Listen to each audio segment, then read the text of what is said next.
Hello and welcome to this video about plotting and how to make figures in Python. Today I'll mainly talk about how to plot using Matplotlib, which is sort of the main library for plotting in Python, the most used at least. I have a bunch of links here of examples of the documentation for Matplotlib and different styles you can use to sort of make them look more unique. I'll be talking about MATLAB, but there are other plotting libraries. Seaborn sort of builds on Matplotlib, but looks a bit different, and has different features as well. Bokeh, you can make some really nice plots with it, but it's sort of an entirely different way of, like the syntax is entirely different, and it's also more focused towards making plots that can be used in sort of web applications and stuff like that. So if you want to make a nice, and it's usually very interactive plots. So if you want to make a nice interactive plots for a website, then Bokeh is a good choice. But for this sort of thing that we're doing, with scientific programming and notebooks and stuff like that, then Matplotlib is a really good choice. So first I'll show you how to do a two-dimensional plot, and I'll show you how to do a three-dimensional plot. I won't even cover we'll only scratch the surface in the many different ways you can plot in Matplotlib, or the many different kind of figures you can make. But I'll try to give you sort of the basics of how Matplotlib works, and then you can expand from there on. So to show you a plot, first we need something we want to plot. So I'll show you how to plot the utility from a utility function, sort of over a grid. We have Kappa-Douglas utility function. And to be able to plot it, then we need a bunch of data points of x's and the utility for those x's, and then we can sort of plot what is the utility for x1 being 1 and x2 being 1 and so on. We have this function in Mats, and then we can sort of define it exactly the same in Python, and then we keep alpha as a keyword argument, so we don't have to worry about it. We just set it at half. This function sort of just mapping the Mats into Python. We're also going to be using NumPy a bit, and I'll show you. Okay, so the first plot we want to do is that we want to keep x2 fixed, and then sort of plot how the utility changes as x1 changes. To do that, then we first just keep x2 at 1. And then when we want to plot in Python, then we sort of need to plot a bunch of data points, and then we'll make a line plot out of that. So you need a bunch of data points, and here I just choose that I want 1,000. It's sort of arbitrary number. It just has to be high enough, probably, that you can see like small hacks in the line plot, so it looks smooth. We choose that there are 1,000 data points. We choose that x goes from 0 to 100. We just choose the max here, and then we create a vector of x1s using the NumPy function linspace, which is just a linear spaced vector of numbers, of floats, going from 0 to our max point with big N entries. So if I run this, then you can see that the x1 vector becomes a huge NumPy array, which sort of just counts up from 0 to 100. So we have that, and then we need the utility corresponding to these changes, x1s. So we make a utility vector, which is also a NumPy array, and we make it, one way to do it is to sort of create an empty vector.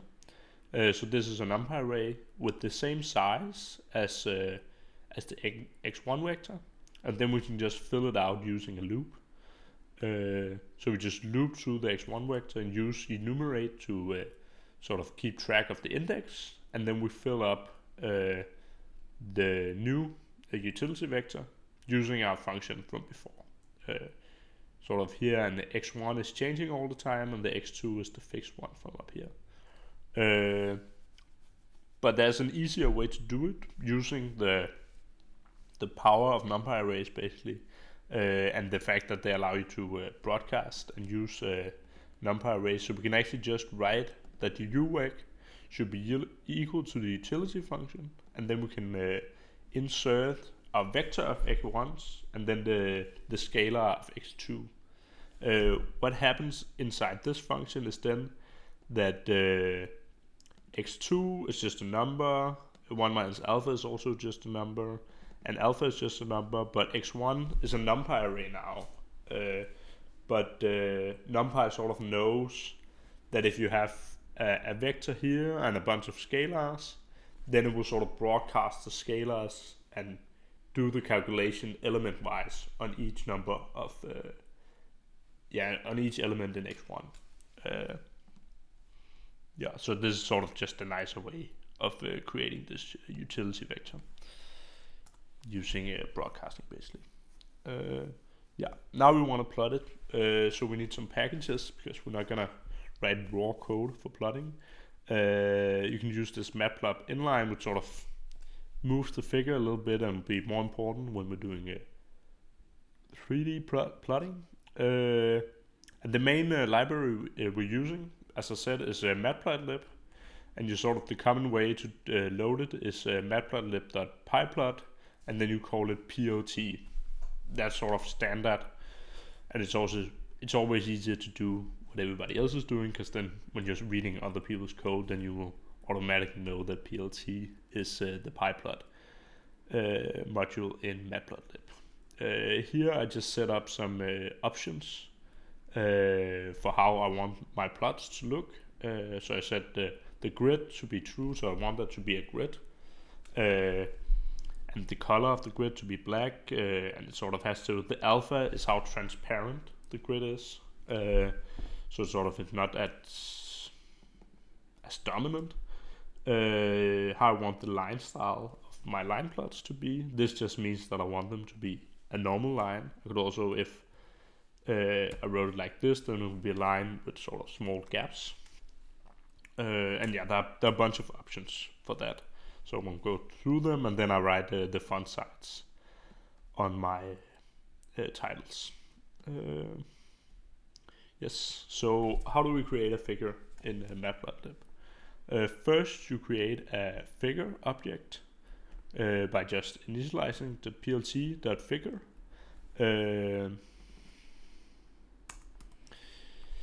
Then you create the plot here, and sort of the figure is just like, as it's written, a canvas and sort of blank, and then axes are the specific subplots. So here we only want one subplot, so we write fig at subplot, then the figure, the axis, basically the entire figure,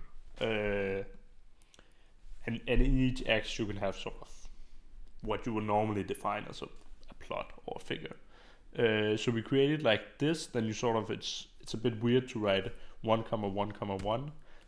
What you're doing is that you want inside your figure, you want there to be one row, one column, and the specific axis you're creating, or the axis you're creating, is the index 1. You could also write that there should be 2 rows and 2 columns, then you sort of have 2 figures on top of each other. And then you create one where the index is 1, and then the second one has index 2. And then we plot, and it's really easy to this is just a line plot. You just write x.plot, your x values and your y values, which is here utility values. I set a title on my plot, I set an x label and a y label. And Matplotlib is nice enough to just understand LaTeX mat. I forgot to install. So it will sort of automatically turn this into nice formatted mats. We can have the X subscript here, for example. So this is how you make the plot, and it's sort of the reason we wanted 1,000 data points is that you sort of get this very smooth line. So if you instead set n to 10, for example, then you would get these sort of hacks. So now Python makes a linear line from each data point to each data point. It actually looks relatively smooth here, but you can sort of see that there should be more data points here, because you know that there are no kinks in this utility function. So you don't want kinks to suddenly show up unless they are real. So when we add more data points, then you sort of get the smooth line. You can see this more dominantly if we add a scatter plot, actually. Just quickly show you. Then you also know how to do a scatter plot. So this scatter is sort of massive because it's like a bunch of data points. But if we go down to 10, then you sort of get that, okay, Python is actually just creating lines between each data point. So this is each element of our x1 vector. See sort of at 0, at 11, at 22, yeah, and then the corresponding utility. Yeah.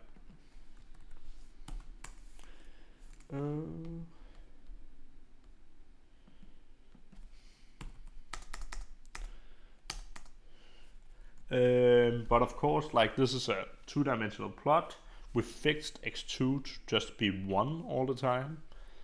That's not really, maybe we want to know what the utility is when x2 changes. And then we can just basically do the same as before. Now we just have a new x2, and then we create a new utility vector, and we calculate the utility for all the different x1s for this new x2, which is 2 instead of 1. And then we create the same as before, create a figure, add the subplot, the x, and then we can plot as before with the x2 being equal to 1. And then you can actually just add this line, say plot our new utility vector where x2 is equal to 2. And then Python will just sort of give it a new color and add it to the plot. I have also added an argument with a label here.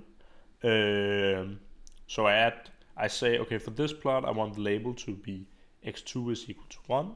For the second plot I want it to be x2 is equal to 2. And then I add this argument here, which says I want my x to have a legend, which is this sort of little box here that says, okay, the blue line is where x2 is equal to 1. So if I didn't have this, and this legend sort of uses labels, if I didn't have this, then I wouldn't know what the different lines were representing.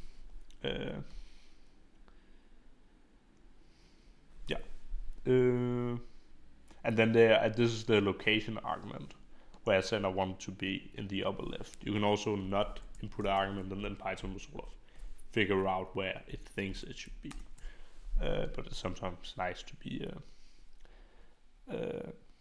direct about where you want it to be. You could also do this in a loop, because this is only for 2 different values of x2s. I can sort of here, I create a loop of x2s, and I calculate the entire vector of utilities for the different x1s. And then you can sort of see that as x2 increases, then utility for a given x1 also increases, and the concavity sort of changes. So the way I did this was just loop through a range of x2s and calculate the utility vector and sort of plot it directly. And then I have this little trick with the color. I'm not gonna go into that. That's not very important for you to know. It's just sort of, it uses you can input color in RGB format. Don't worry if you don't know what it is, and then you can sort of change the color a little bit at each step as you're counting upwards. That's not really important, because this is sort of my example with this is that this becomes a very ugly plot, and you still don't really have a sense of how utility changes when x1 and x2 changes. Because in reality, this is a three-dimensional problem. You have sort of utility, and then you have x1 and x2. So the nice thing about Matplotlib is that you can sort of visualize three-dimensional problems.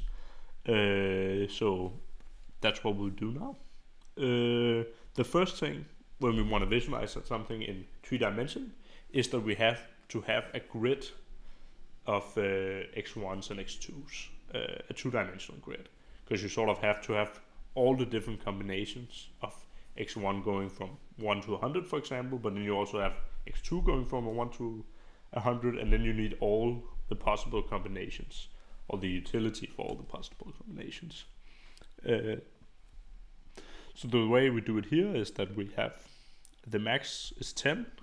Now we choose a slightly lower number of elements because you have the combinations. So in reality we have a lot more elements, but sort of elements on each, how many different x1s and how many different x2s. And then we create a tuple with our new size of the NumPy arrays that we want to represent our plot, or the data points you can also say, which is now 2-dimensional, so it's 100 rows and 100 columns basically. And then we create empty NumPy arrays here for x1s and x2s and the utilities. And then we can just sort of make a loop from 0 to big N minus 1, because you have to include 0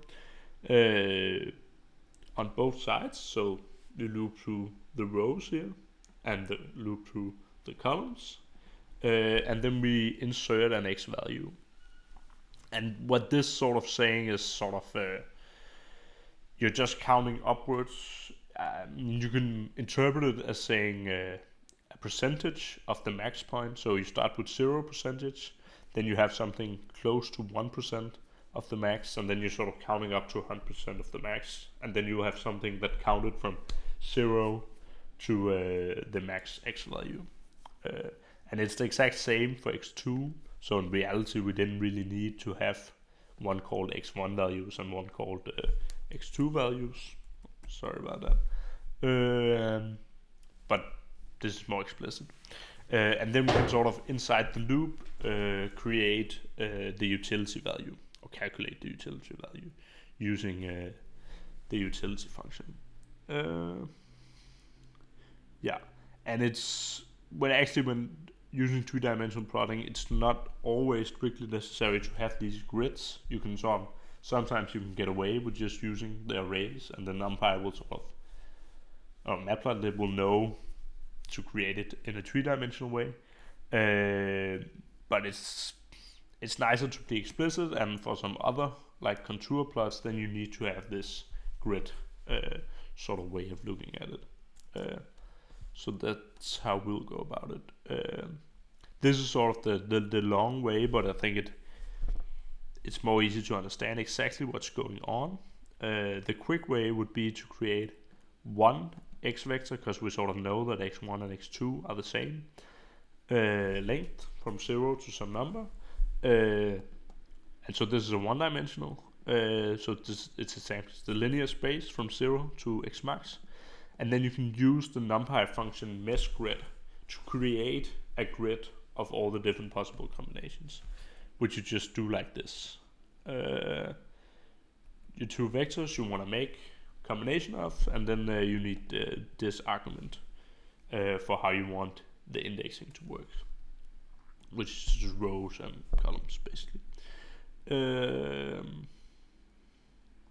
And then we just check that it gives the same. And you can again use these NumPy functionalities or array functionalities to use the utility function we have created and just call the grids on them. And then this new mesh u values will be the exact same as up here, not the exact same, but very close. Because Python sort of knows how to broadcast. So if we go back to the function, then if you insert a matrix inside this function, then first x1 will be a matrix, and Python will just take alpha to each element in the matrix, and the same will happen here. So x2 to the power of 1 minus alpha for each element in the matrix, and then when you multiply these two matrices together, matrices, then it will also be element-wise.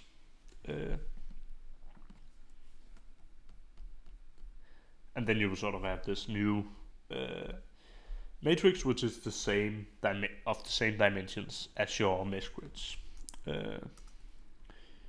Yes, and that sort of, yeah, actually I've explained these questions, I think. Yeah, there's this last one. Do you see why we need a mesh grid instead of x values equals to x vec? And this is sort of the combinations element. So if you just had x vecs here, then you would only get an array of 100 data points out. There's a bit more documentation on mesh grids. So these are sort of different sites discussing mesh grids, and this is the documentation for mesh grids, if you want to try to understand it a little bit better. Here we just test that our two methods are roughly equivalent. So we compare our original U values, and then we compare it with the mesh grid version of making them, and then we take the absolute value for each element in the difference between these two matrices, and then we find the max. So what's the max absolute difference? And that's a very, very small number. And we also test that all the values are actually close to each other, and we can see this is true. So it sort of shows that the results are really close to the same. Yeah, and now we want to plot. So we do it in a slightly the same way. You create a figure, and then you create an axis. Now when we create it, we want to tell Python that we're creating a 3-dimensional type of axis. And then what we do here is a surface plot. Because it's 3-dimensional. And then you have the x1 values and the x2 values, and so they should all be the x values, y values, and the z values, and how you normally create it. Yeah, and it looks like this. And you can sort of see that it's symmetrical for x1 and x2, and utility is always increasing for more x. We can also make the figure a little bit more interactive, like straight off the bat, by doing the exact same, but defining this sort of IPython magic matplot widget.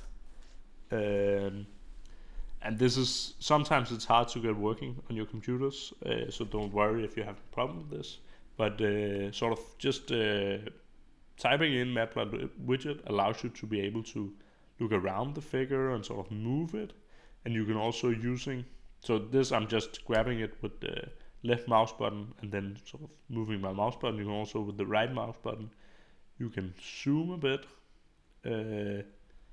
by pressing the right mouse button and moving your mouse. Yeah, and you can also like save a picture of where you are.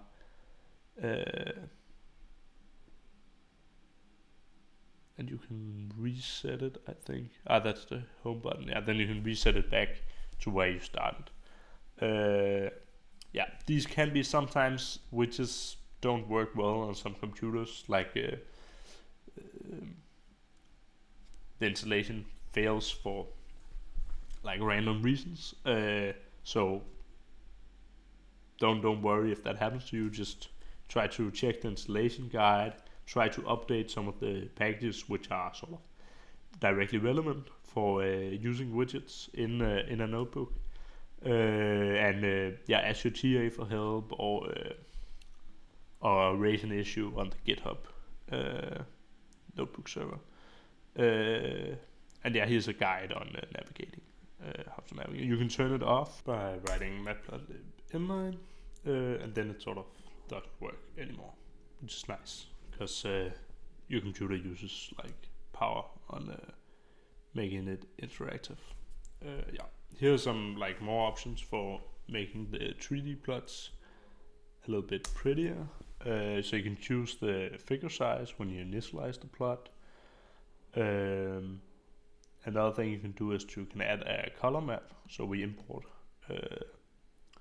this module from Matplotlib, and then this is a very easy way to do it, where you just sort of, when you plot the surface, you write cmap equals cm.jet, and it will automatically make a color map which sort of goes from dark blue for the low values to dark red for the high values. It doesn't always look this nice, but if depending on the scale, then it sometimes looks really nice. So it's a good first effort. Otherwise, you have to sort of work a little bit with it.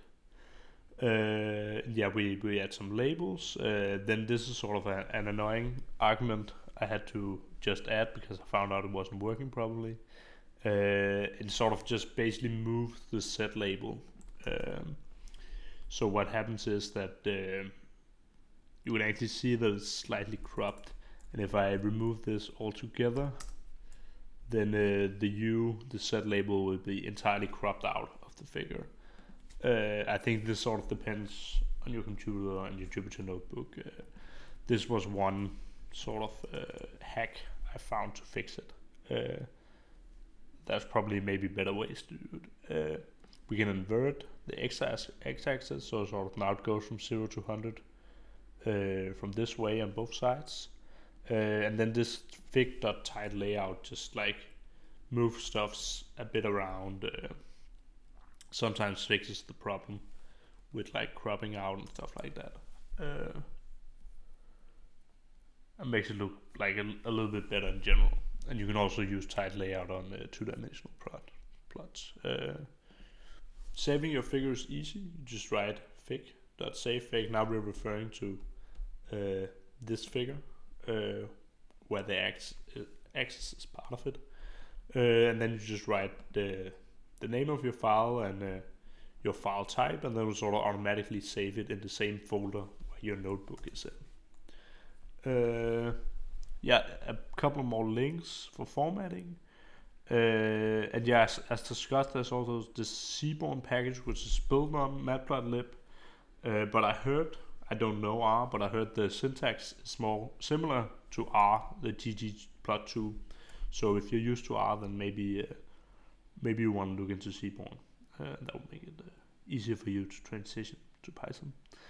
Now there's a task that you have to construct a three-dimensional plot that looks like this. It's called a wireframe plot, and I've linked some examples so you can see what kind of Matplotlib functions you're supposed to be using. Some of the code will be very close to this. You just need to change a little bit of stuff, and that's actually the last thing for today. There's an answer at the bottom that you can see when you've gotten close, but not if you're having trouble sort of getting it perfect. Then have a look at the code. Yeah, thank you for watching.